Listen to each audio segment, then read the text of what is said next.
जीवन का हर क्षण निर्णय का क्षण होता है। प्रत्येक पद पर दूसरे पद के विषय में कोई निर्णय करना ही पड़ता है और निर्णय अपना प्रभाव छोड़ जाता है। आज किए गए निर्णय भविष्य में सुख अथवा दुख निर्मित करते हैं, ना केवल अपने लिए, अपने परिवार के लिए भी, आने वाली पीढ़ियों के लिए भी।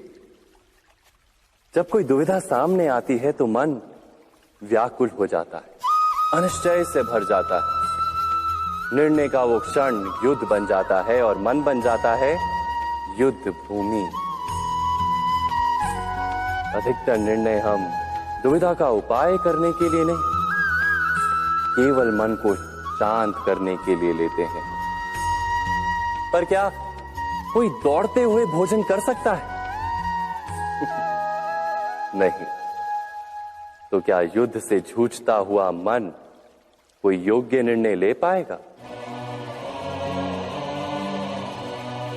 वास्तव में शांत मन से जब कोई निर्णय करता है तो अपने लिए सुखद भविष्य बनाता है, किंतु अपने मन को शांत करने के लिए जब कोई निर्णय करता है तो वो व्यक्ति भविष्य में अपने लिए कांटों भरा वृक्ष लगाता है।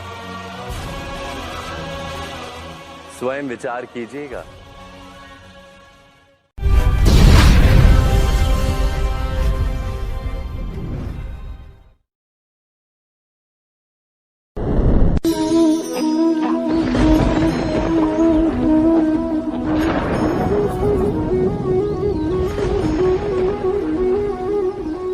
सपनों और पूर्वाभासों के आधार पर हम भविष्य के सुख दुख की कल्पना करते हैं।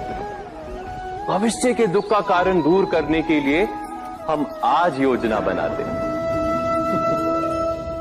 किंतु कल के संकट को आज निर्मूल करने से हमें लाभ मिलता है या हानि पहुंचती है, ये प्रश्न हम कभी नहीं करते।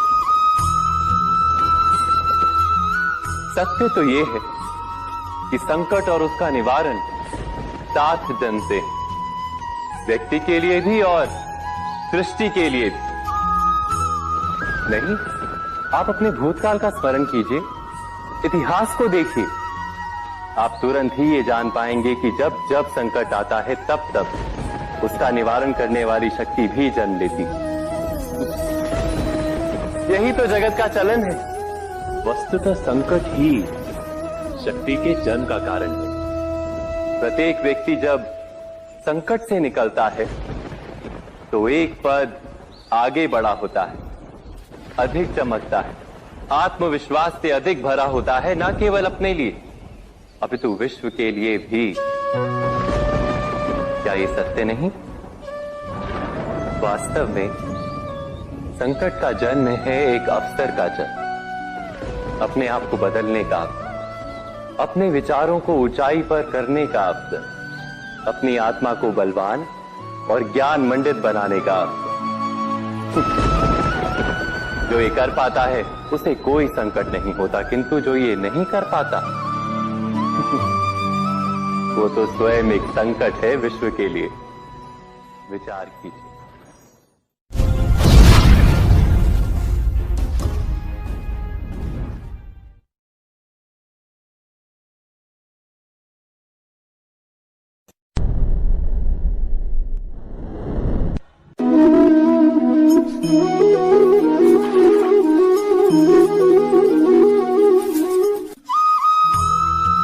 जीवन में आने वाले संघर्षों के लिए जब मनुष्य स्वयं को योग्य नहीं मानता, जब उसे अपने ही बल पर विश्वास नहीं रहता, तब वो सद्गुणों को त्याग कर दुर्गुणों को अपनाता है। वस्तुतः मनुष्य के जीवन में दुर्जनता जन्म ही तब लेती है जब उसके अंतर में आत्मविश्वास नहीं होता। आत्मविश्वास ही अच्छाई को धारण करता है। ये आत्मविश्वास है क्या?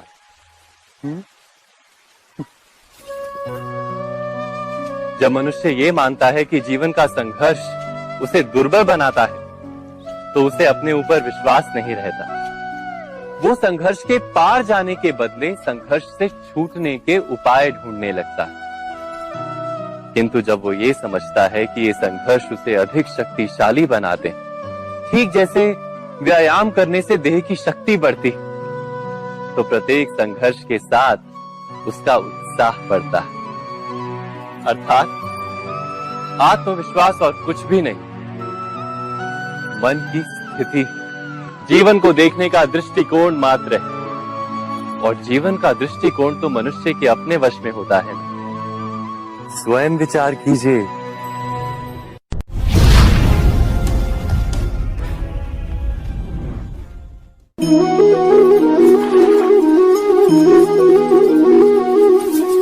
पिता सदा ही अपने संतान के सुख की कामना करते, उनके भविष्य की चिंता करते रहते। इसी कारणवश सदा ही अपने संतानों के भविष्य का मार्ग स्वयं निश्चित करने का प्रयत्न करते रहते। जिस मार्ग पर पिता स्वयं चला है, जिस मार्ग के कंकर पत्थर को स्वयं देखा है, मार्ग की छाया, मार्ग की धूप को स्वयं जाना है, उसी मार्ग पर उसका पुत्र भी चले, यही इच्छा रहती है हर पिता की। निस्संदेह उत्तम भावना है ये, किंतु 3 प्रश्नों के ऊपर विचार करना हम भूल ही जाते हैं। कौन से प्रश्न? प्रथम प्रश्न, क्या समय के साथ प्रत्येक मार्ग बदल नहीं जाते? क्या समय सदा ही नई चुनौतियों को लेकर नहीं आता? तो फिर बीते हुए समय के अनुभव नई पीढ़ी को किस प्रकार लाभ दे सकते हैं? दूसरा प्रश्न, क्या प्रत्येक संतान अपने माता पिता की छवि होता है? हाँ, संतानों को संस्कार तो अवश्य माता पिता देते हैं, किंतु भीतर की क्षमता तो ईश्वर देते हैं। तो जिस मार्ग पर पिता को सफलता मिली है, विश्वास है कि उसी मार्ग पर उसकी संतानों को भी सफलता और सुख प्राप्त होगा। तीसरा प्रश्न, क्या जीवन के संघर्ष और चुनौतियां लाभकारी नहीं होती? क्या प्रत्येक नया प्रश्न एक नए उत्तर का द्वार नहीं खोलता? तो फिर संतानों को नए नए प्रश्नों, संघर्षों और चुनौतियों से दूर रखना, ये उनके लिए लाभ करना कहलाएगा या हानि पहुंचाना? अर्थात जिस प्रकार संतान के भविष्य का निर्माण करने के बदले उसके चरित्र का निर्माण करना श्रेष्ठ है, वैसे संतानों के जीवन का मार्ग निश्चित करने के बदले उन्हें नए संघर्षों के साथ जूझने के लिए मनोबल व ज्ञान देना अधिक लाभदायक नहीं होगा? स्वयं विचार कीजिए।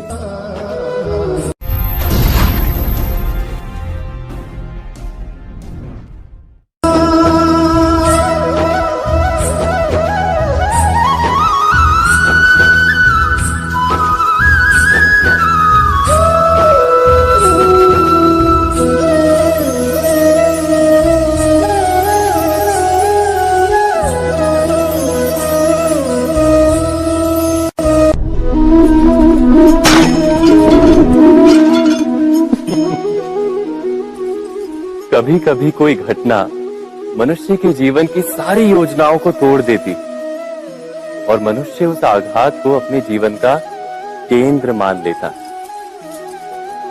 पर क्या भविष्य मनुष्य की योजनाओं के आधार पर निर्मित होते हैं? नहीं। जिस प्रकार किसी ऊंचे पर्वत पर सर्वप्रथम चढ़ने वाला उस पर्वत की तलाई में बैठकर जो योजना बनाता है, क्या वही योजना उसे उस पर्वत की चोटी तक पहुंचाती है? नहीं, वास्तव में वो जैसे जैसे ऊपर चढ़ता है वैसे वैसे उसे नई नई चुनौतियां, नई नई विडंबनाएं, नए नए अवरोध मिलते हैं। प्रत्येक पद पर वो अपने अगले पद का निर्णय करता है। प्रत्येक पद पर उसे अपनी योजनाओं को बदलना पड़ता है। कहीं पुरानी योजना उसे खाई में ना ढकेल दे। वो पर्वत को अपने योग्य नहीं बना पाता, केवल स्वयं को पर्वत के योग्य बना सकता है। क्या जीवन के साथ भी ऐसा ही नहीं?